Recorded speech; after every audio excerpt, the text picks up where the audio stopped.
আল্লাহ পাকের মাহবুব বান্দা হযরত বাইজিদ বুস্তানবী রহমাতুল্লাহ আলাইহি ওখানে চুপচাপ বসে রয়েছেন। জেনাকারিনী মহিলা চিন্তা করছে, প্রতিদিন এত কাস্টমার আছে, এত লোক আসে, আজকে একটাও মানুষ আসছে না, কি ব্যাপার? নিশ্চয়ই কোনো ব্যাপার আছে।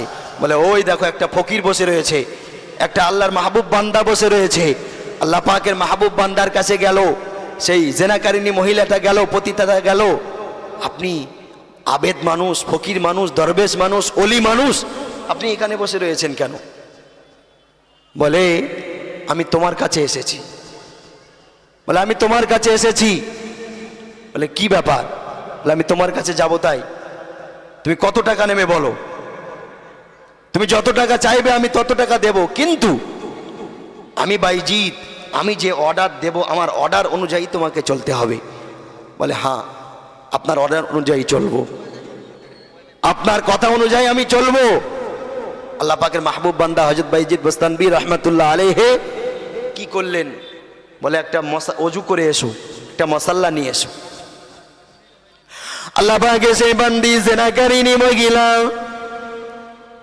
নামাজের মশাল্লা নিয়ে চলে আসলেন, নামাজের পাটি নিয়ে চলে আসলেন, অজু করে পাক পবিত্র হয়ে চলে আসলেন। আল্লাহ পাকের মাহবুব বান্দা হযরত বাইজিদ বুস্তানবী রহমাতুল্লাহ আলাইহি বলেছিলেন, ও আল্লাহর বান্দি, তোমাকে আমি এই মুহূর্তে যে অর্ডার দেব আমার অর্ডার অনুযায়ী তোমাকে চলতে হবে। আমি যে কথা বলবো আমার কথা অনুযায়ী তোমার কাজ করতে হবে। ওই জেনাকারিনী মহিলাটা সেই সময় বাইজিদ বুস্তানবীকে লক্ষ্য করে বলেছিলেন, আল্লাহ পাকের বান্দা, ও আল্লাহ পাকের ওলি বান্দা, আপনি যে কথা বলবেন আপনার কথা অনুযায়ী চলবো, আপনি যে অর্ডার দেবেন আপনার অর্ডার অনুযায়ী চলবো, আপনি যে নির্দেশ দেবেন আপনার নির্দেশ অনুযায়ী আমি চলবো। আল্লাহ পাকের মাহবুব বান্দা হযরত বাইজিদ বুস্তানবী রহমাতুল্লাহ আলাইহি বলেছিলেন, ও আল্লাহর বান্দি, এই সময় তোমাকে 2 রাকাত নামাজ আদায় করতে হবে, আল্লাহ পাকের কাছে তোমার মাথা নত করতে হবে। আল্লাহ পাকের বান্দি জেনাকারিনী মহিলা 2 রাকাত নামাজ আদায় করলেন, নামাজ শেষ হয়ে গেল। আল্লাহ পাকের মাহবুব বান্দা হযরত বাইজিদ বুস্তানবী ওই আল্লাহর বান্দিকে লক্ষ্য করে বলেছিলেন, ও আল্লাহ পাকের জেনাকারিনী বান্দি, এবার আমি যেটি বলবো তোমাকে বলতে হবে। বলে বলো না, তাওবা আস্তাগফিরুল্লাহ রাব্বি মিন কুল্লি যামবি ওয়া আতুবু ইলাইহি লা হাওলা ওয়ালা কুওয়াতা ইল্লা বিল্লাহিল আলিয়্যিল আযীম।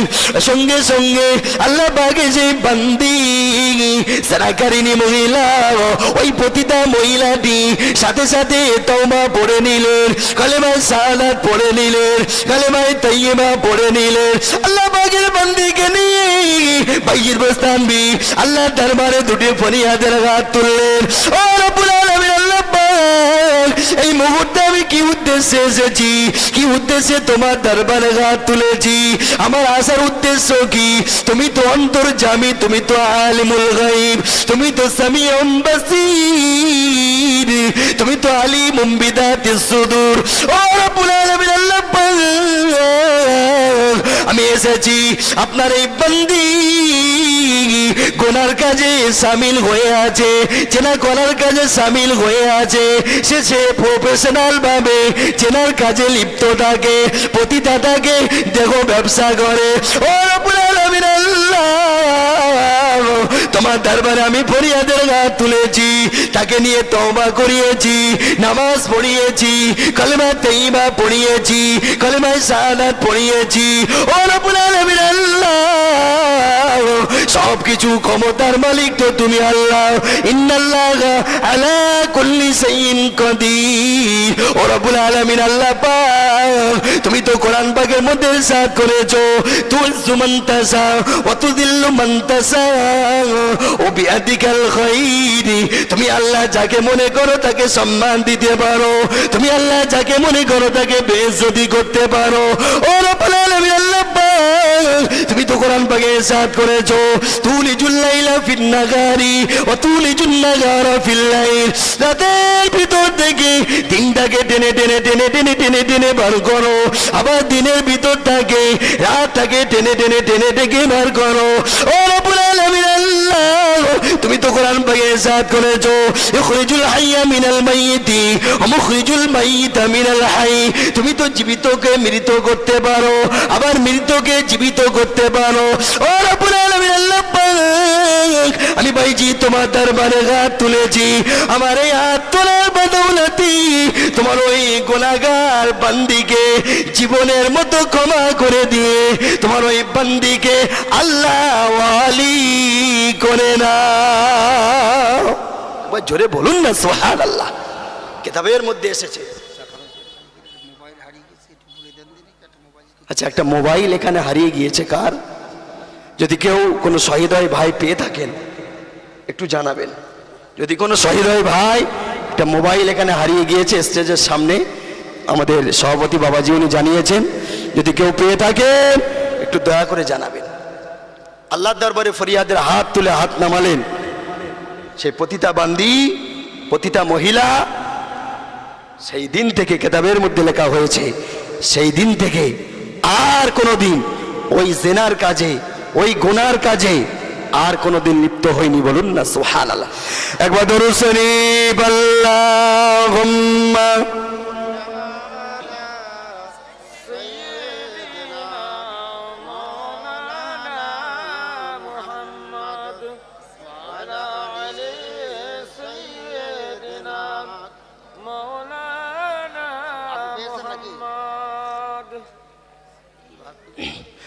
حب حماد جلگی سینے میں گئی، میں گاؤں میرا دل مدینے میں گئی، حب حماد جلگی سینے میں گئی، میں گاؤں میرا مدینے میں گئی، اللہم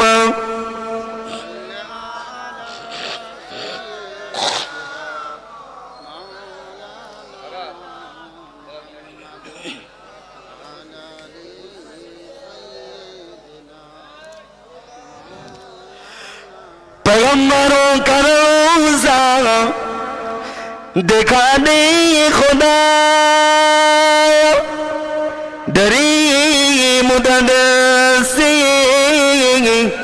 ملا دے خدا، شراب محبت پلا دے خدا، پیغمبروں کا روزہ دکھا دے خدا، اللہم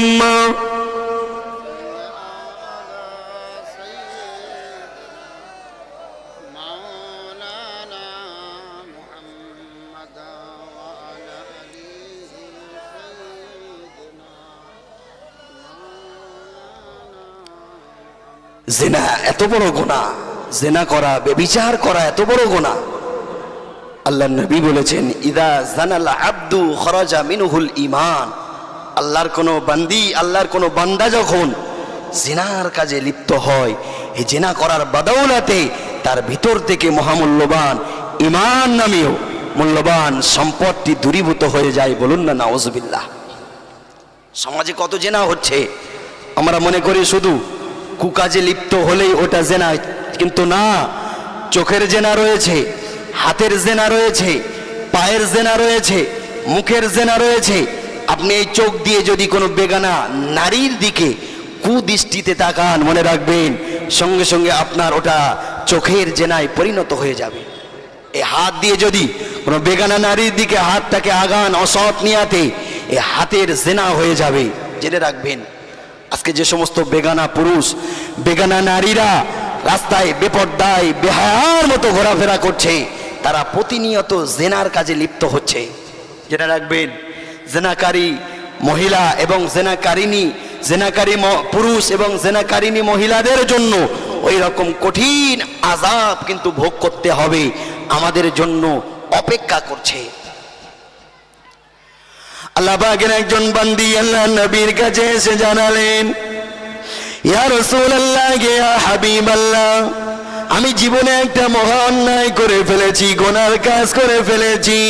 আল্লাহ নবী ওই সময় প্রশ্ন করেছিলেন, ও আল্লাহর বান্দি, তুমি কি এমন গুনার কাজ করেছো, কি এমন খারাপ কাজ করেছো?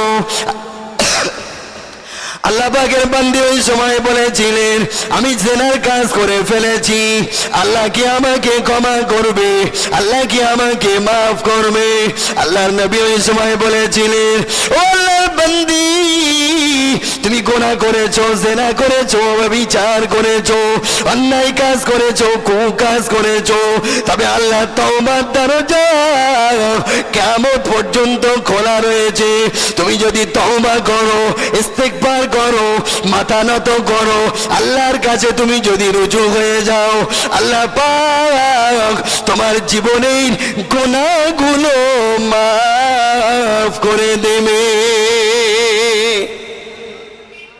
আল্লাহ তিনি হলেন দয়াশীল, ক্ষমাশীল, তিনি হলো গফুরুর রহিম, তার দয়ার কোনো অন্তিম নাই।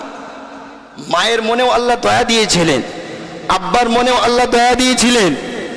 আব্বার মনের মায়া, আব্বার মনের দয়া, মায়ের মনের মায়া, মায়ের মনের দয়া, আর আল্লাহর দয়া আসমান আর জমিন সম। পার্থক্য। মায়ের মনে কতটা দয়া রয়েছে, কোনো সন্তান যখন বাড়ি থেকে বেরিয়ে যায়, বাড়ি থেকে চলে যায়, যতক্ষণ না ওই সন্তান বাড়িতে ফিরে না আসে, ততক্ষণ পর্যন্ত মা নিজে ঘুমায় না, চাতক পাখির মতো পথের দিকে তাকিয়ে থাকে, কখন আমার সন্তান, আমার বাপ বাড়িতে ফিরে আসবে। আর সেই মাকে আমরা অনেক সময় কষ্ট দিই। আজকে আমাদের আব্বা আম্মা, দাদা দাদি, নানা নানি, আত্মীয় স্বজন যারা অন্ধকারময় কবরে কি অবস্থায় আছে আমরা জানি না। তাদের শান্তির কল্যাণার্থে, তাদের কবরে তারা যাতে শান্তিতে থাকতে পারে, সেজন্যই তো এ ব্যবস্থাপনা, এ ইন্তেজাম, এ ইসালে সওয়াব, এই সব কিছু তাদের জন্যই। আজকে তারা অন্ধকারময় কবরে শুয়ে রয়েছে, আমরা দুনিয়ায় রয়েছি, আমরা একরকম আছি, তারা আরেক রকম রয়েছে। আমরা দুনিয়ায় আনন্দ উপভোগ করছি, তারা হয়তো কঠিন আযাবের মধ্যে গ্রেফতার হয়ে আছে। আমরা তাদের কথা একবারও ভাবি না, তাদের কথা একবারও চিন্তা করি না। যদি চিন্তা করতাম তাহলে কিন্তু আমরা কশিন কালেও এইরকম মজলিসকে উপেক্ষা করতাম না। আজকে আমাদের আব্বা আম্মা যাদের কবরে শুয়ে আছে, আমরা কি একবার ভেবেছি ওই মা আব্বা আমাদের জন্য কত কষ্ট করেছে? আহা, কত রাতের আরাম হারাম করেছেন, কত রাতের ঘুমকে হারাম করেছিলেন, কত কষ্ট তারা করেছেন। আমি আপনি যখন মায়ের উদরে ছিলাম, আমি আপনি যখন মায়ের পেটে ছিলাম, আমাদের দ্বারা আমাদের মা কত ব্যথা পেয়েছে, কত যন্ত্রণা পেয়েছে, কত বেদনা পেয়েছে। আহা, সেই মা আজ দুনিয়ায় নাই, অন্ধকারময় কবরে চলে গিয়েছে। কোন কবরে? যে কবরের আযাব এত কঠিন, যে কবরের আযাব এত শক্ত, যে কবরের আযাব সহ্য করার মতো পৃথিবীর কোনো মানুষের ক্ষমতা নাই। নবী আমার দিন দুনিয়ার বাদশা হাবিবুল্লাহ জনাবে মুহাম্মদুর রাসূলুল্লাহ সাল্লাল্লাহু আলাইহি ওয়াসাল্লাম পাক জবানে ইরশাদ করেছেন, লাউ তা'লামুনা মা আ'লামু লাদাহিকতুম কালিলা ওয়া লাবাকাইতুম কাসীরা ওয়া আমার উম্মাতুম মুদানিরা। আমি রাসূলুল্লাহ বলছি, কবরের আযাবের ব্যাপারে, কবরের শাস্তির ব্যাপারে, কবরের আযাবের ব্যাপারে, কবরের শাস্তির ব্যাপারে আমি রাসূলুল্লাহ যতটা জানি, আমি রাসূলুল্লাহ যতটা সচেতন, আমি রাসূলুল্লাহ যতটা ওয়াকিবহাল, তোমরা যদি ততটা জানতে, দুনিয়ার বুকে হাসতে কম, কাঁদতে বেশি, দুনিয়ার বুকে চোখ দিয়ে তোমাদের পানি বেশি পড়তো, তোমাদের মুখে হাসি পড়তো না।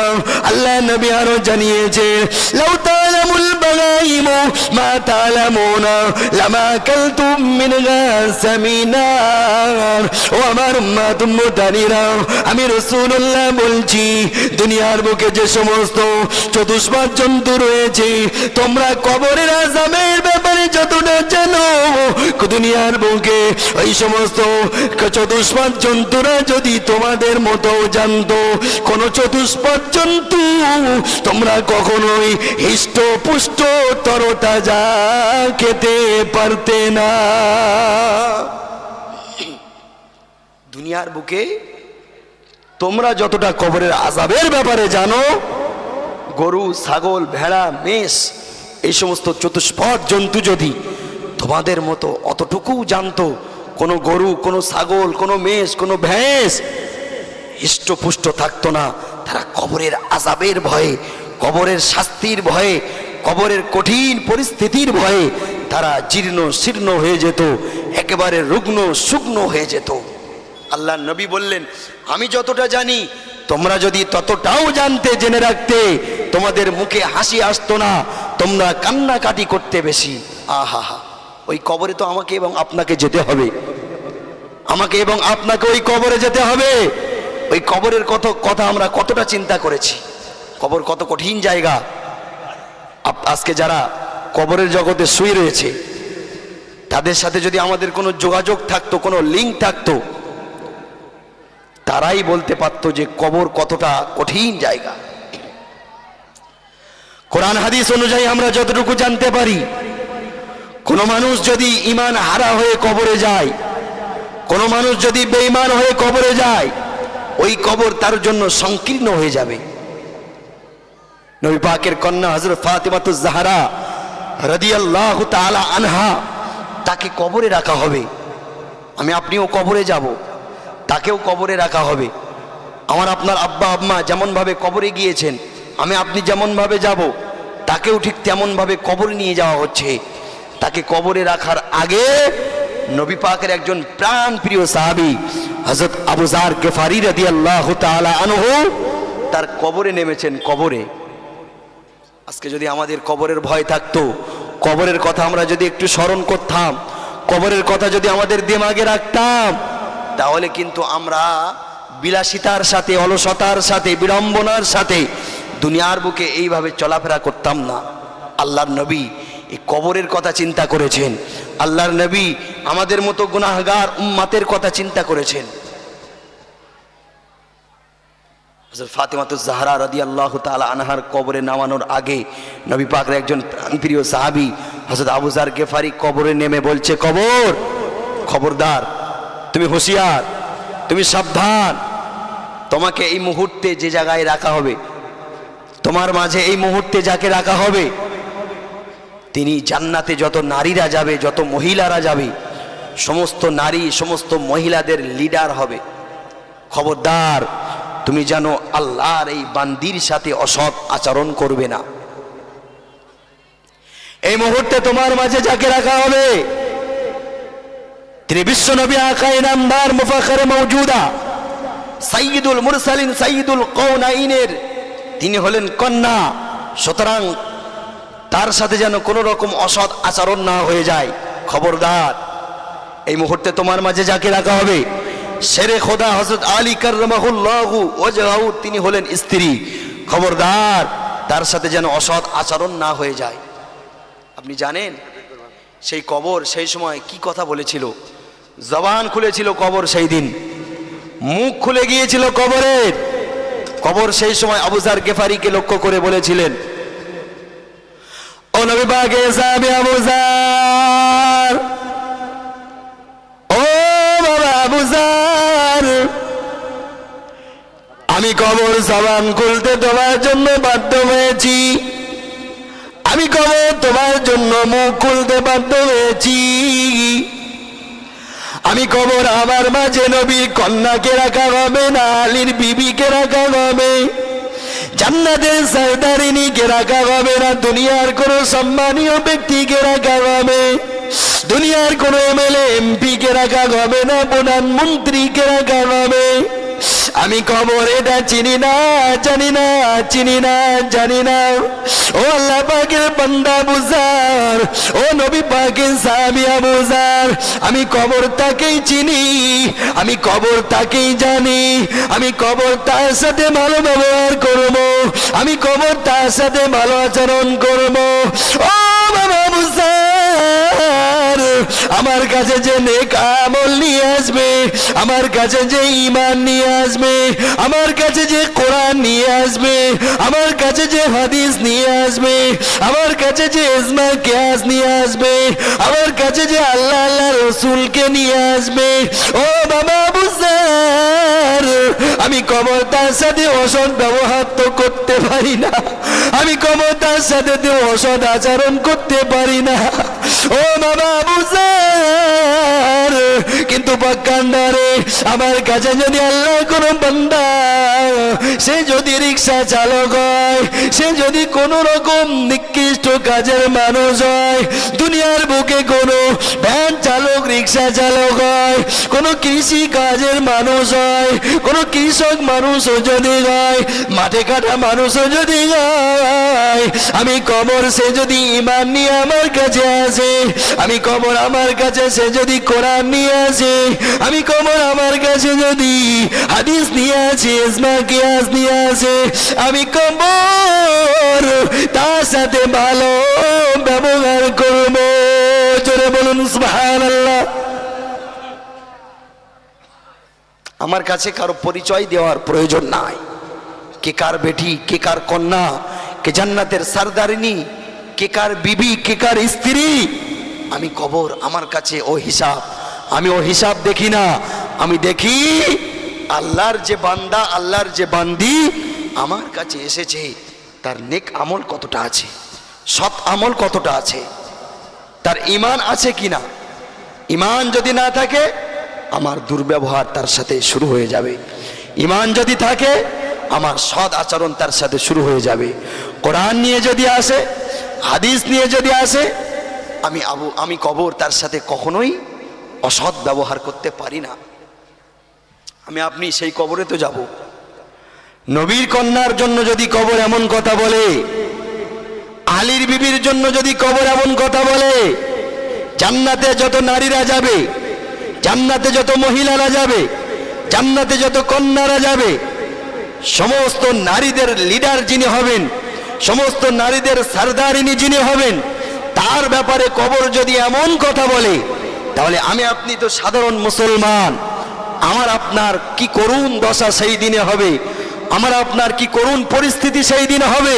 আমি আপনি যেদিন কবরে যাব, আমাকে আপনাকে তো সাদা কাপড়ের কাপড় পরিয়ে ওই অন্ধকারময় কবরে, ওই নিরিবিলি কবরে, ওই নিশুতি কবরে, ওই সাথীহীন কবরে, ওই বাতিহীন কবরে, ওই আলোহীন কবরে আমাকে এবং আপনাকে তো আমার আপনার আত্মীয় স্বজনেরা কবরে শুইয়ে দিয়ে রেখে 3 টুকরা মাটি দিয়ে বিসমিল্লাহি ওয়া আলা মিল্লাতি রাসূলিল্লাহ বলে মিনহা খালাকনাকুম ওয়া ফিহা নুঈদুকুম ওয়া মিনহা নুখরিজুকুম তারাতান উখরা বলে বাঁশের আড়া দিয়ে আমাদেরকে দাফন করে দিয়ে কবরে শুইয়ে দিয়ে তারা তো তাদের আপন আপন গন্তব্যস্থলে ফিরে চলে যাবে। আমাকে এবং আপনাকে তো থাকতে হবে সেই জায়গায় একা একা একা একা নিরিবিলি। সেই দিন আমার আপনার দশা কি হবে আপনি একবার ভেবেছেন? গভীর রাতে যখন শুয়ে থাকবেন, বালিশে মাথা দিয়ে একবার ওই অন্ধকারময় কবরের কথা খেয়াল করবেন, অন্ধকারময় কবরের কথা একবার স্মরণ করবেন যে আজকে বাড়িতে শুয়ে আছি অন্ধকার ঘরে, এখনই যদি আমি ডাক দিই আমার মা ছুটে আসবে, ডাক দিই আমার বাবা ছুটে আসবে, আমি যদি ডাক দিই আমার ভাই, আমার বোন, আমার বন্ধু, আমার বান্ধবী, আমার আত্মীয় স্বজন, পাড়া প্রতিবেশী ছুটে আসবে। কিন্তু অন্ধকারময় কবরে যেদিন থাকবো, ওই দিনে হেঁকে হেঁকে চিল্লে চিল্লে যদি আমি মরেও যাই, একটা মানুষ তো আমার পাশে এসে দাঁড়াবে না। আহা, আল্লামাহীন বসে আল্লামা হুজুর রহমাতুল্লাহ আলাইহির বেটা, তিনি দুনিয়ার বুক থেকে বিদায় নিয়েছেন। আহা, আল্লামা হুজুর তাকে কত বড় আলেম করেছিলেন আল্লাহ পাক। তার বেটা দুনিয়ার বুক থেকে বিদায় নিয়েছে, তাকে কবরস্থ করা হয়েছে, কবরে শোয়ানো হয়েছে। দাফন কাফনের কাজ কমপ্লিট, এমন সময় সমস্ত মানুষ যার সেই গন্তব্যস্থলে চলে যাচ্ছে, কিন্তু আল্লামা হিন বসে আল্লামা হুজুর রহমাতুল্লাহ আলাইহি তিনি বাড়িতে ফিরে যাচ্ছেন না, কবরের পাশে চুপচাপ চুপচাপ দাঁড়িয়ে আছে। সাথী সঙ্গীরা, খাদেমেরা, সমস্ত মানুষেরা দেখছে আমরা সবাই ফিরে এসেছি, কিন্তু আল্লামা হিন তিনি বাড়িতে ফিরে আসেনি। তিনি তো আসছে না, কবরের পাশে কেন দাঁড়িয়ে আছে? আর দেখছে ওখানে দাঁড়িয়ে দাঁড়িয়ে বিড়বিড় বিড়বিড় বিড়বিড় বিড়বিড় বিড়বিড় করে কি যেন একটা বলছে, কি যেন একটা বলছে। খাদেম আস্তে আস্তে গুটি গুটি গুটি গুটি পায়ে সামনের দিকে আগিয়ে গেল। হুজুর, আমরা সবাই চলে এসেছি, আপনি কেন আসেন না? আপনি কি করছেন? চলে আসুন, বাড়িতে ফিরে আসুন। আল্লামা হিন সেই সময় বলেছিলেন, বাবা খাদেম তুমি চলে যাও, আমি একটু পরে যাচ্ছি। কিছুক্ষণ পরে উনি কাজ মিটিয়ে ফিরে এসেছেন। খাদেম বললেন, হুজুর আপনি যদি বেয়াদবি না নেন তাহলে আমি আপনাকে একটা কথা জিজ্ঞাসা করতে পারি? বলে, হ্যাঁ কি বলবে বলো। বলে, আমরা সবাই চলে এসেছিলাম, আপনি ওই জায়গায় চুপচাপ দাঁড়িয়েছিলেন, কি ব্যাপার? মুজাদ্দিদে জামান আমিরুস শরিয়াত কুতুবুল আলাম হযরত দাদা হুজুর পীর কিবলা রাহমাতুল্লাহ আলাইহির প্রধানতম খলিফা আল্লামা হিন বসে আল্লামা হুজুর রাহমাতুল্লাহ আলাইহি কিতাবের মধ্যে পরিষ্কার ভাষায় লেখা হয়েছে, সেই সময় খাদেমদেরকে লক্ষ্য করে বলেছিলেন, ও বাবা খাদেম, আমি রুহুল আমিন ওই জায়গায় কেন দাঁড়িয়েছিলাম তোমরা আমাকে জিজ্ঞাসা করেছো। আমি রুহুল আমিন দুনিয়ার বুকে বেঁচে আছি, আমার বেটা দুনিয়ার বুক থেকে বিদায় নিয়েছে। ও খাদেমেরা, আমার সন্তান আজ কবরে শুয়ে রয়েছে, তোমরা তো আপন আপন গন্তব্যস্থলে চলে গিয়েছো। আমি রুহুল আমিন, আল্লাহ আমাকে একটা শক্তি দিয়েছে, একটা কুদরতি পাওয়ার দিয়েছে, যে পাওয়ারটির নাম হলো কাশফুল কুবুর। আমি রুহুল আমিন, আমি ওইখানে দাঁড়িয়ে দাঁড়িয়ে কাশফুল কুবুর করলাম, কবরের ভিতরের হালাত দেখলাম। আমি দেখলাম আমার বেটা মুনকার নাকির সওয়ালের জবাব দিতে সে যেন ভয় পাচ্ছে, ভীত সন্ত্রস্ত হয়ে যাচ্ছে, মনের মধ্যে তেরাস বিরাজ করছে। ও বাবা খাদেমেরা, আমি আমি ওই জায়গায় এই জন্য দাঁড়িয়েছিলাম, আমি ওই জায়গায় দাঁড়িয়ে দাঁড়িয়ে আব্দুল ওয়াহিদকে লক্ষ্য করে বলেছিলাম, ও বেটা আব্দুল ওয়াহিদ, বাবা তুমি ভয় পেও না, কষ্ট নিও না, দুঃখ নিও না, মনের মধ্যে ব্যথা নিও না, তুমি মনের মধ্যে তেরাস নিও না। ও বাবা আব্দুল ওয়াহিদ, আমি তোমার আব্বা জান, তোমার মাথার কাছে আমি এখনো দাঁড়িয়ে রয়েছি, আমি এখনো চলে যাইনি। বাবা আব্দুল ওয়াহিদ, তুমি আর কেঁদো না বাবা, কেঁদো না, তুমি আর ভয় পেও না বাবা, ভয় পেও না, তুমি আর তেরাস নিও না, মনের মধ্যে ভয় বিরাজ করিও না। তুমি যখন মুনকার নাকিরের সওয়ালের জবাব দিতে যাবে, নির্ভয়ে মুনকার নাকিরের সওয়ালের জবাব দিয়ে দেবে। আমি রুহুল আমিন তোমার মাথার কাছে দাঁড়িয়ে দাঁড়িয়ে দাঁড়িয়ে দাঁড়িয়ে সওয়ালের জবাব বলে দেব। আমার সওয়ালের জবাবটা শুনে নি বাবা, তুমি আমার মুখ থেকে শুনে নিয়ে ফারিস্তাদের প্রশ্নের জবাব দিয়ে দেবে। জোরে জোরে বলুন না সুবহানাল্লাহ, আর একটু জোরে বলুন না সুবহানাল্লাহ, একটু তাকবীর দেন না, নারে তাকবীর। আমরা তো অমন কোনো ব্যক্তির সন্তান নয় যে আমার আপনার আব্বা আমাদের কবরের পাশে দাঁড়িয়ে থাকবে, মাথার কাছে দাঁড়িয়ে থাকবে। অমন তো কোনো ব্যক্তির, গণান্বিত ব্যক্তির, আল্লাহর ওলিদের সন্তান তো আমরা নয়। তাহলে আমাদের উপায় কি হবে? আমাদের খুব বেশি বেশি হলে কবরস্থ করা হবে, তারপরে ইমাম সাহেব যাবে, ইমাম সাহেব দাঁড়িয়ে সূরা ফাতিহা, সূরা ইখলাস, দরুদ শরীফ পড়তে বলবে, তারপরে খুব বেশির বেশি একটু দোয়া ও সবরসানি করা হবে। জেনে রাখবেন, কোনো মানুষ যদি দুনিয়ার বুকে সুদ খেয়ে চলে যায়, কোনো মানুষ যদি দুনিয়ার বুকে মিথ্যা কথা বলে চলে যায়, কোনো মানুষ যদি দুনিয়ার বুকে, এবার সেই পূর্বের জলসায় চলে আসুন, পূর্বের আলোচনায় চলে আসুন, কোনো মানুষ যদি জেনা করে দুনিয়ার বুক থেকে চলে যায়, দুনিয়ার বুকে আমলহীন আলেম যদি চলে যায়, দুনিয়ার বুক থেকে ঘুষ খেয়ে যদি কোনো মানুষ কবরে যায়, ওই কবরের পাশে দাঁড়িয়ে দাঁড়িয়ে দাঁড়িয়ে দাঁড়িয়ে দাঁড়িয়ে দাঁড়িয়ে ইমাম সাহেব কেন, হাফেজ সাহেব কেন, আলেম সাহেব কেন, হুজুর সাহেব কেন, মুফতি সাহেব কেন, কোন কারি সাহেব দাঁড়িয়ে দাঁড়িয়ে দাঁড়িয়ে দাঁড়িয়ে, এমনকি কাবা শরীফের ইমাম সাহেবও যদি ওই জায়গায় দাঁড়িয়ে দাঁড়িয়ে দাঁড়িয়ে দাঁড়িয়ে দোয়া ও সাবরেসানি করে, জেনে রাখবেন ওই সুদখোরের কবরের আযাব, ওই ঘুষখোরের কবরের আযাব, ওই জেনাকারীর কবরের আযাব, ওই মিথ্যাবাদীর কবরের আযাব আল্লাহ মাফ করবেন না। বলুন না নাউজুবিল্লাহ। সেই জন্য আমাদের জীবনকে তৈরি করতে হবে ওই কবরে যাতে শান্তিতে থাকতে পারা যায়, ওই কবরে যাতে আরামে থাকতে পারা যায়, সেই জন্য আমাদের জীবন তৈরি করতে হবে। আর আমাদের জীবন থেকে ওই জেনাকে দূর করতে হবে, আমাদের জীবন থেকে সুদকে দূর করতে হবে, আমাদের জীবন থেকে মিথ্যাকে পরিহার করতে হবে, আমাদের জীবন থেকে ঘুষটাকে দূরে সরিয়ে দিতে হবে, আমাদের জীবন থেকে জুয়াটাকে দূরে সরিয়ে দিতে হবে, আমাদের জীবন থেকে শরিয়ত বিরোধী কাজগুলো দূরে সরিয়ে দিতে হবে। তারপরেই তো আমরা ওই কবর নামীয় জেলখানায় আরামদায়ক হিসাবে থাকতে পারবো। ওই কবর আমাদের জন্য আরামের একটি আবাস স্থল হবে।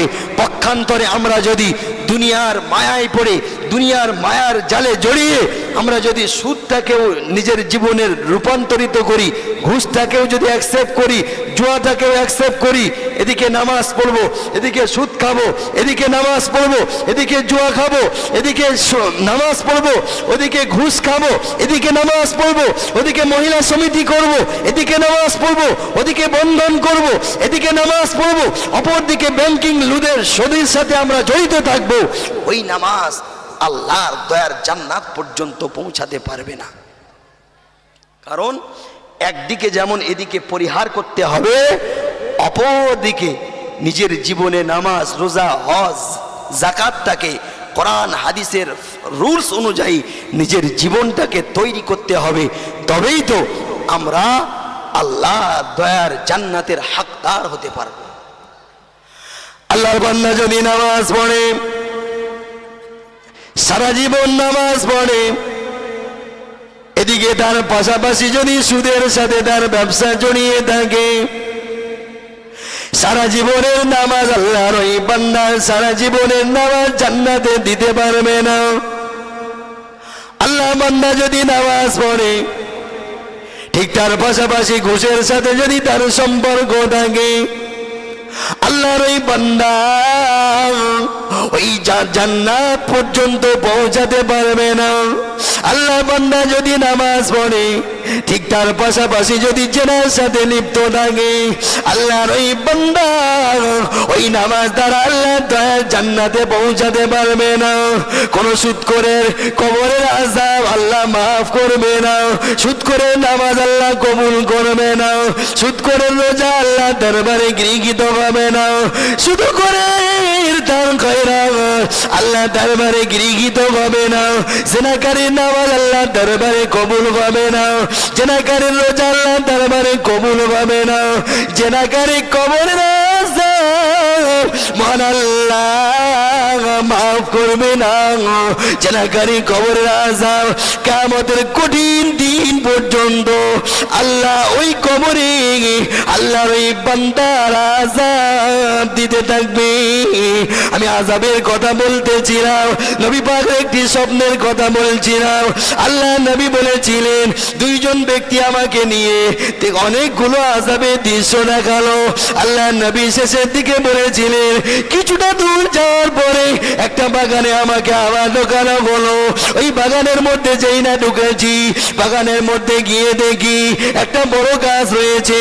ওই গাছের এক ধারে আল্লাহর একজন বৃদ্ধ বান্দা বসে রয়েছে, তার সামনে এক শ্রেণী ছোট ছোট বাচ্চারা বসে রয়েছে, অপরদিকে আল্লাহর আরেকজন বান্দা বসে রয়েছে, তার সামনে দাও দাও দাও দাও দাও দাও করে আগুন জ্বলছে।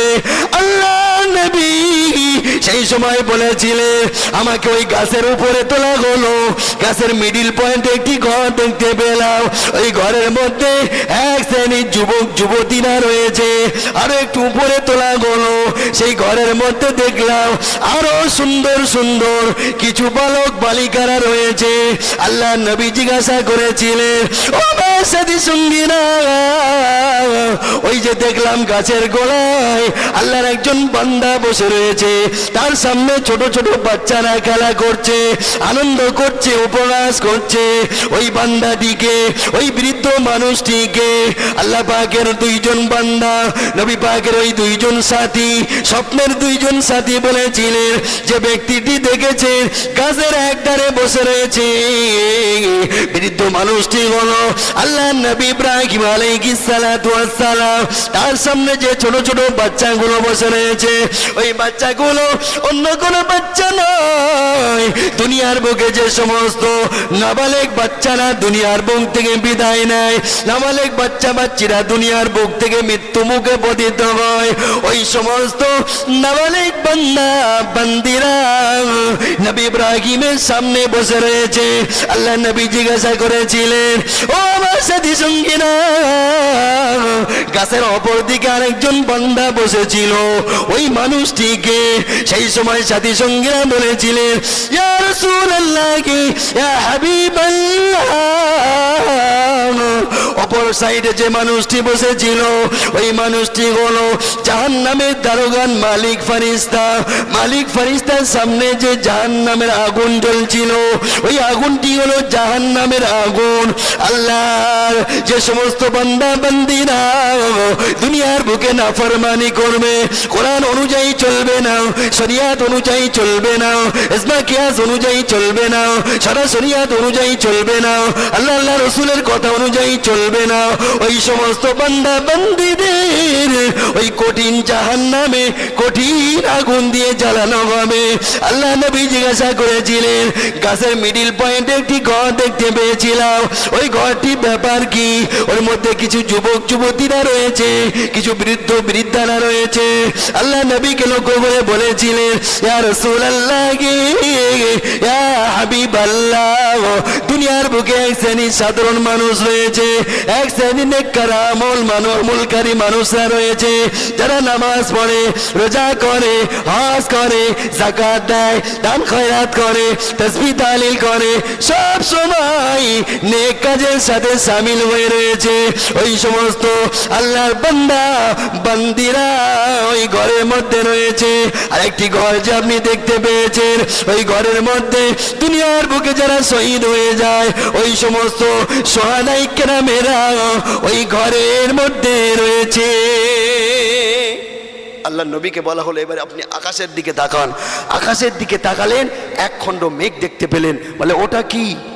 আল্লাহ নবীকে বলা হলো ওটা হলো আপনার ঘর। আল্লাহ নবী চাঁদ করে আগিয়ে গেলেন। তাহলে আমি চলে যাই? দুইজন সাথী হাত ধরে ফেললেন, না, আপনার যাওয়া হবে না।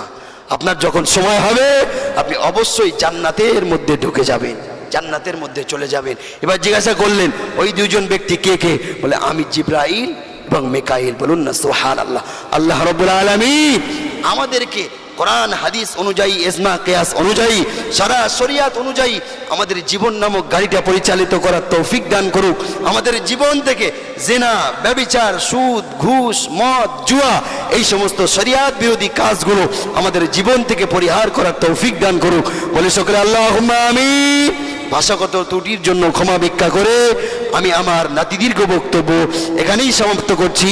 ওয়া আখির দাওয়ানা আনিল হামদুলিল্লাহি রাব্বিল আলামিন। আসসালামু আলাইকুম ওয়া রাহমাতুল্লাহি ওয়া বারাকাতুহু।